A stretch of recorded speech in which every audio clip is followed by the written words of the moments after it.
Bom dia, meus amados irmãos, a graça e a paz do nosso bondoso Deus e o amor do nosso Senhor e Salvador Jesus Cristo habite continuamente em nossas mentes, fazendo-nos seus templos vivos e com isso cresçamos sempre continuamente para a honra e glória de Deus. Amados, hoje, segunda-feira, vamos ao estudo da nossa lição bíblica diária, estudando o livro de Hebreus, capítulo 1.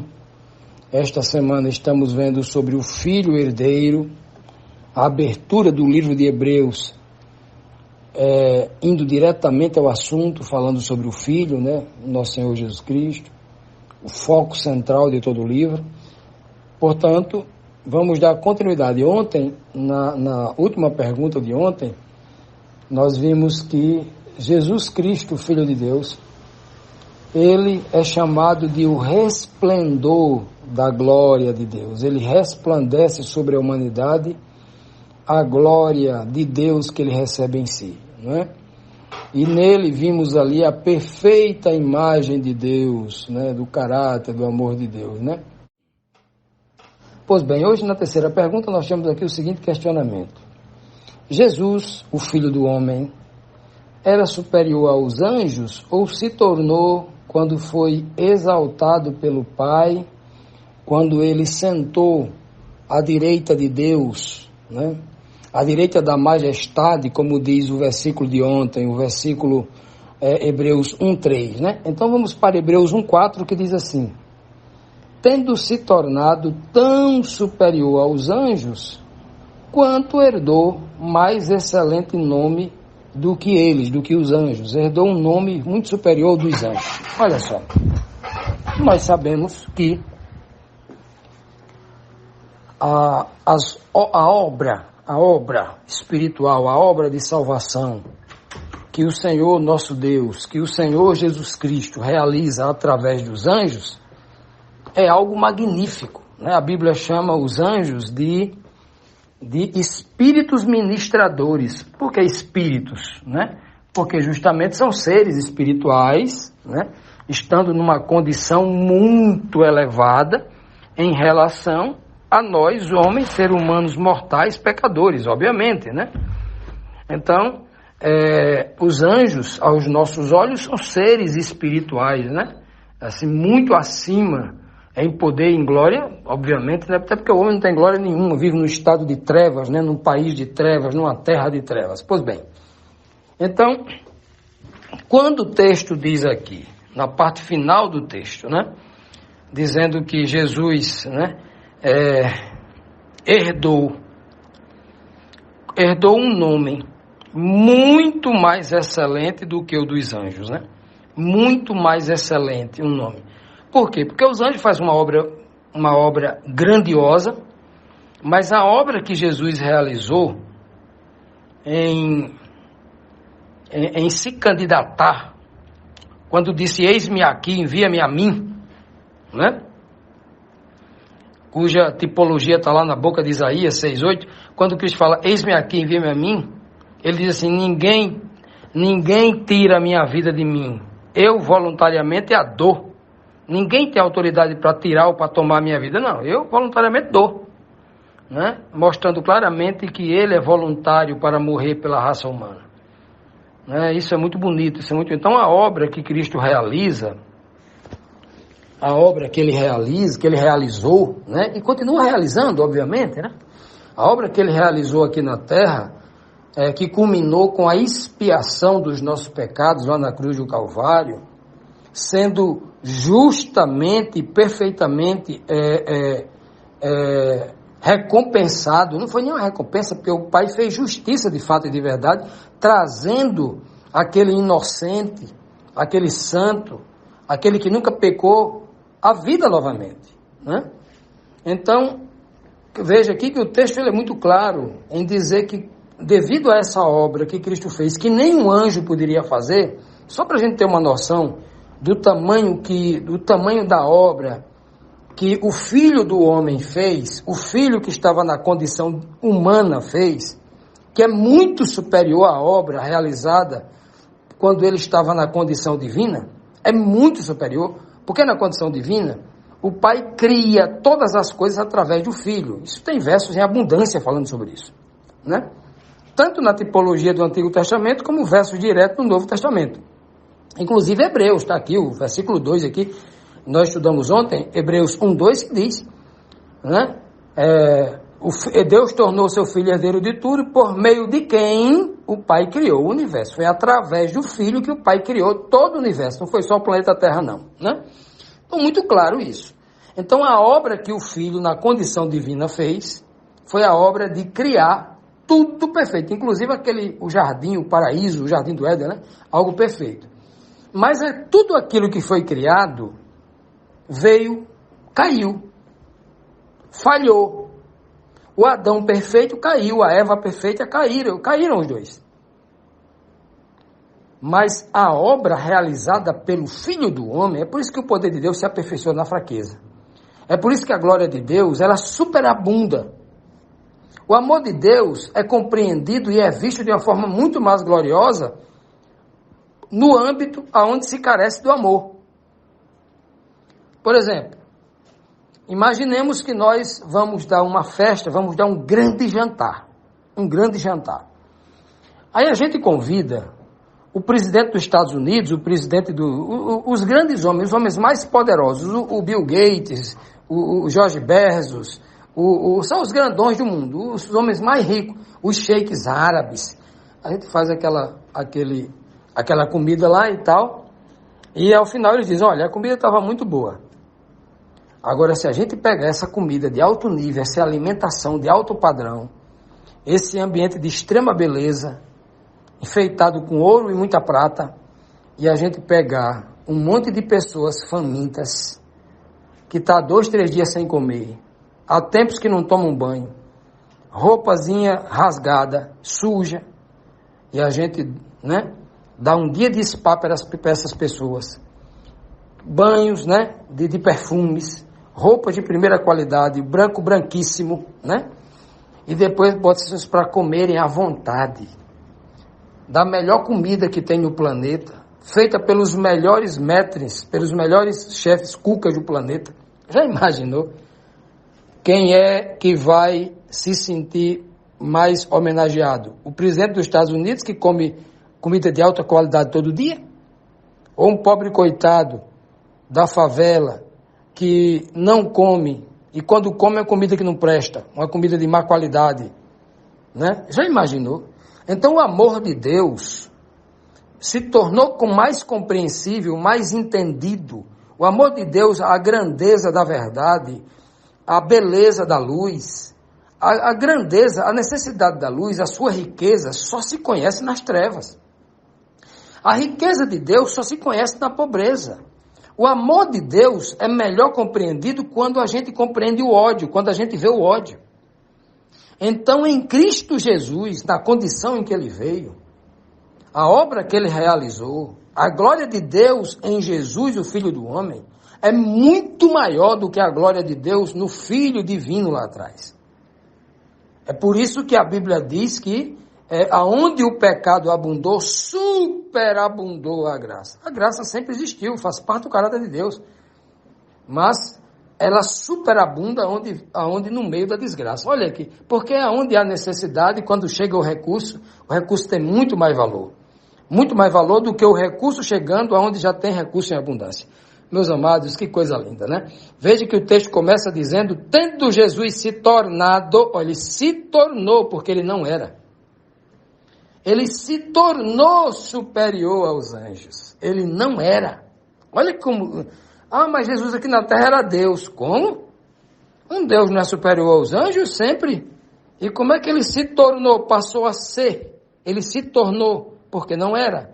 Olha, o livro de Hebreus começa assim, com muita clareza, tirando a dúvida daqueles que não leem o texto direito. Continuando, meus amados, vamos aqui para a quarta pergunta de hoje. A quarta pergunta nos traz aqui o seguinte questionamento. Que diferença de honra e de glória há entre o Filho e os anjos? Vamos ver agora, porque na pergunta anterior, nós vemos o texto claramente dizendo que Cristo se tornou superior aos anjos em tudo. Em tudo, né? Principalmente quanto o que ele herdou. Herdou não tinha, herança é aquele que se recebe, né? Quanto ele herdou um excelente nome, né? O verso agora é o verso 5, que diz assim, Hebreus 1:5. Pois a qual dos anjos disse Deus, no caso, né? Disse Deus o Pai. Disse o Pai, vamos falar o Pai, que o contexto aqui é Pai e Filho, né? Pois a qual dos anjos disse o Pai? Tu és meu filho, eu hoje te gerei, e outra vez eu lhe serei por Pai, e ele me será meu filho. Então veja só a grande diferença entre os anjos e Jesus Cristo. É que os anjos são seres criados. Assim como Adão foi criado do pó da terra aonde ele iria habitar, no seu habitat. Do habitat do homem, o Senhor fez ali do pó da terra, da essência de onde ele ia pisar, o Senhor fez ele. Do pó da terra fez Adão e Eva. Criou Adão e Eva do pó da terra, ok? Eva sendo retirada de Adão, obviamente. Agora, a Bíblia não diz de onde foi tirado, né, a matéria que Deus criou os anjos. Não diz. Eu não conheço esse verso na Bíblia que diga, explicite, né, seja bem, descreva com clareza como a Bíblia descreve como Adão foi feito. Eu não encontrei esse verso da Bíblia dizendo, os anjos é feito da mesma matéria-prima que Deus fez as estrelas. Né? Já que o homem habita na terra e os anjos, entre aspas, habitam em algum lugar que muitas vezes a Bíblia chama de céu, né? Em alguns momentos Cristo chama o reino dos céus, os céus onde o Pai habita nos céus, o Pai está lá nos céus, meu Pai que está nos céus.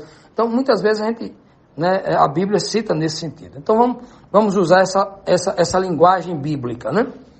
Então assim, de que material dos céus foi feito? Do material que foi feito os planetas, as constelações, as estrelas? Não sei. A Bíblia não fala disso, né? Mas o fato é que o texto aqui é muito claro em dizer, tu és meu filho, eu hoje te gerei. Você é diferente dos anjos. Porque o Adão foi criado da terra, né? E o meu filho eu gerei. Aí nós temos aqui, meus amados, duas explicações. E a gente vai aqui colocar aqui uma série de questionamentos para a gente entender melhor esse texto. Vamos lá. Alguns teólogos, presos à letra morta, vão dizer o seguinte, não, esse texto aqui do livro de Hebreus, capítulo 1, versículo 5, é um texto que foi dado a Davi, lá no livro dos Salmos, capítulo 2, verso 7. Mas o autor do livro de Hebreus está aplicando a Cristo. Veja que Davi, ao dizer, tu és meu filho, hoje te gerei, era uma aplicação lá do contexto do Salmo 2, verso 7, era uma aplicação do Davi, que foi gerado como filho, no sentido de gerar para ser rei.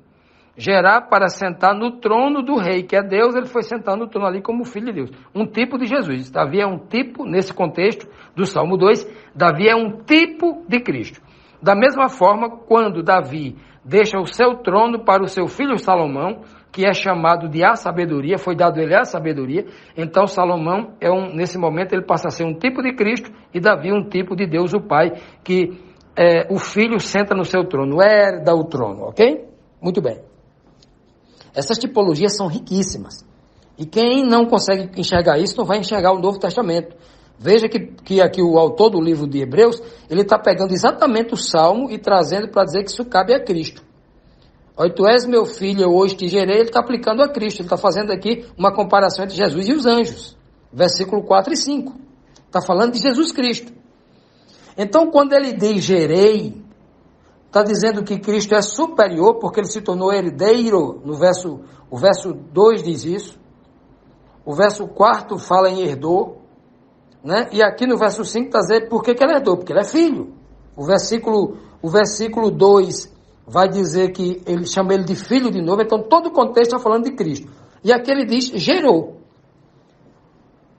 Numa visão espiritual, o termo gerou tem duas aplicações. O termo gerou tem duas aplicações, uma no sentido espiritual e uma no sentido literal. No sentido literal, é quando, por exemplo, uma mãe gera um filho, ela passa 9 meses gerando uma criança no seu ventre, né, até que a criança nasce, até que ela é dada à luz. Né? E até o termo dar à luz é lindíssimo, uma referência muito aplicada também a Cristo.